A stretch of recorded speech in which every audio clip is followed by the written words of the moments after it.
When James Cameron was in college, he had a dream that he was leafing through a book of paintings. When he woke up, he thought to himself, I wish I could paint like that. Then he had an epiphany. He already could paint like that. Sure, it was his mind and not a paintbrush, but he was inspired to start painting as many of the images from his dream as he could. One of those images was of a glowing forest with a river of light running through it, and trees with fiber optics. James Cameron had dreamt the images of Avatar all the way back in his college days. However, he had quite a long journey ahead of himself before he could take on what would become his most successful film to date. In 1994, James Cameron was coming off of his action-packed Arnold Schwarzenegger film, True Lies. Now, it was time to take a journey to a planet called Pandora, a place with bioluminescent trees and animals, a place with blue cat people fighting for their land. Little did he know that it would take him another 15 years to fully realize his dream. What is it about the Avatar films that made James Cameron devote the rest of his life to them?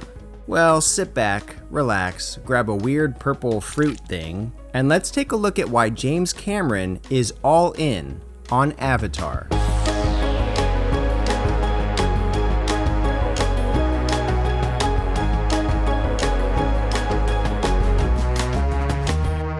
You probably know the films of Cameron quite well, but just in case you don't, here they are. Terminator, Aliens, The Abyss, Terminator 2, True Lies, Titanic, and of course, Avatar. Not to mention Avatar 2, 3, 4, and 5. And I left out his directorial debut, Piranha 2, The Spawning, because while he did get credit for it, he was unceremoniously fired by its weirdo producer who only hired him to make the movie because the investors stipulated they wanted an American director.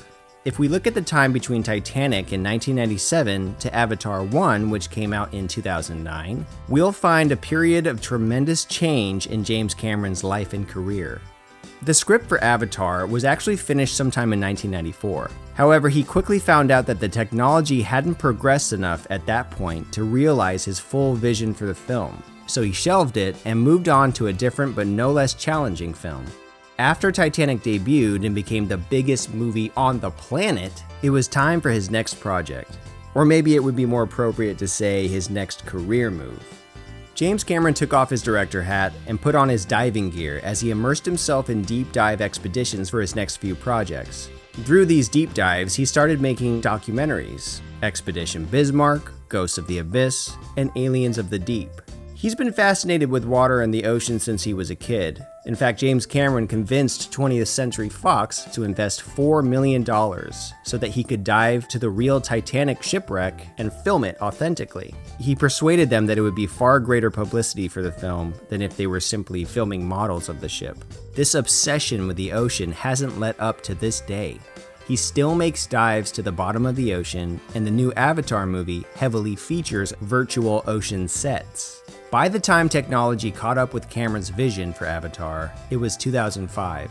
He was able to drastically improve the actors' eyes during motion capture for the film using a face camera that was attached to the actors' helmets. Strangely enough, this had never been done before, which often led to the uncanny valley look in movies like Beowulf.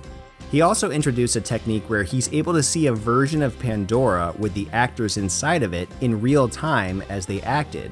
Say what you will about his obsession with Pandora, but you can't deny that he's a technological pioneer in the movie space. Cameron would be immersed in the world of Pandora until its release in 2009. It's not that he didn't have any other feature film projects in mind while deep sea diving and waiting for Avatar to become possible. For example, he intended to make a Spider-Man movie. He was developing Alita: Battle Angel before moving on and handing over the reins to Robert Rodriguez. He also considered doing a True Lies sequel and even had a full script completed, as well as a Planet of the Apes reboot and an adaptation of The Fantastic Voyage.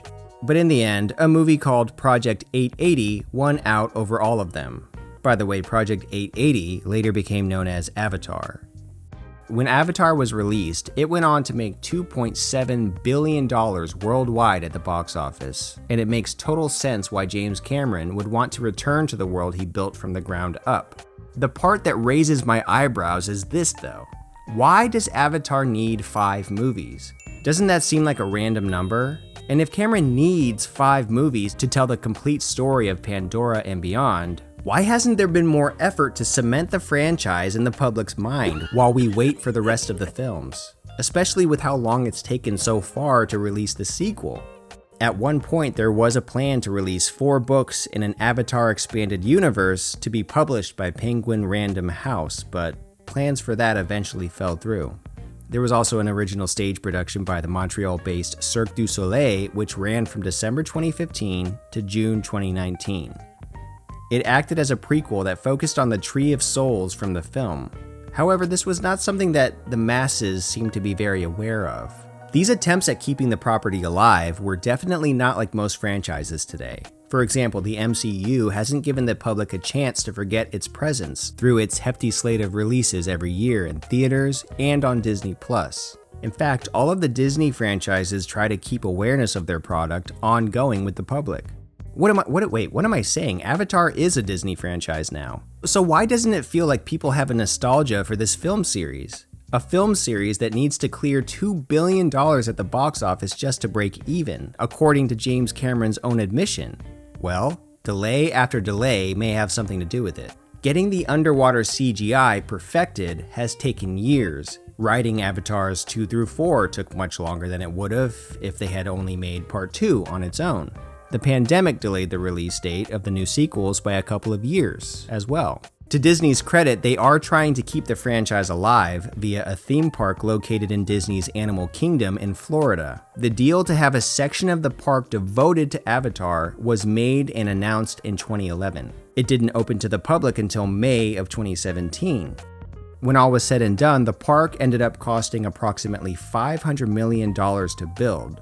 At the park, there's a flying simulator called Avatar Flight of Passage and a boat ride experience called the Na'vi River Journey. There's also a quick service restaurant called Satuli Canteen and a gift shop called Wind Traders. Again though, this came way later than the movie's release date, 8 years to be exact. The issue with Avatar is that everything is taking its sweet time to come to fruition. I mean, it's been 13 years since the last Avatar movie. In fact, James Cameron himself has weighed in on Avatar's doubters in an interview with The Hollywood Reporter. He said, "There's a skepticism in the marketplace around, oh, did it ever make any real cultural impact? Can anybody even remember the characters' names? If people are less likely to remember Jake Sully than, say, Luke Skywalker, that's partly because Avatar is only one movie into its mythology. When you have extraordinary success, you come back within the next 3 years. That's just how the industry works. You come back to the well and you build that cultural impact over time." Marvel had maybe 26 movies to build out a universe with the characters cross-pollinating, so it's an irrelevant argument. We'll see what happens after this film. He went on to mention that he has plans for Avatar 6 and 7 down the line, and that he'd be 89 by then. When elaborating, he said, "Obviously, I'm not going to be able to make Avatar movies indefinitely, the amount of energy required. I would have to train somebody how to do this because I don't care how smart you are as a director, you don't know how to do this." So I guess what I'm getting from this is that Cameron's plan is to possibly pass the baton to a new filmmaker so that he can go on to explore non-Pandoran stories. Well, I hope so, because Cameron is a very talented director, and I'd love to see what new stories and tech he can cook up before he moves on to the Tree of Souls, let's say. Look, do I think Avatar 2 Way of the Water will flop? I think it's about 50-50 with its chances. There aren't a lot of movies that it's going to be competing with. Honestly, they're probably going to make enough to justify the release of the already filmed third movie. You know, because why lock it up if it's already filmed, right? It's important to remember that people predicted Avatar 1's failure before it came out, and it ended up becoming the biggest movie in the world, so it's best not to count Cameron out. I admire his passion, dedication, and risk-taking nature. He's obviously created a world that once resonated with us planet Earthers, and he's having a ball playing around inside of it. I can respect that. I'm probably going to go with my family and check it out. Let me know what you think when you see it.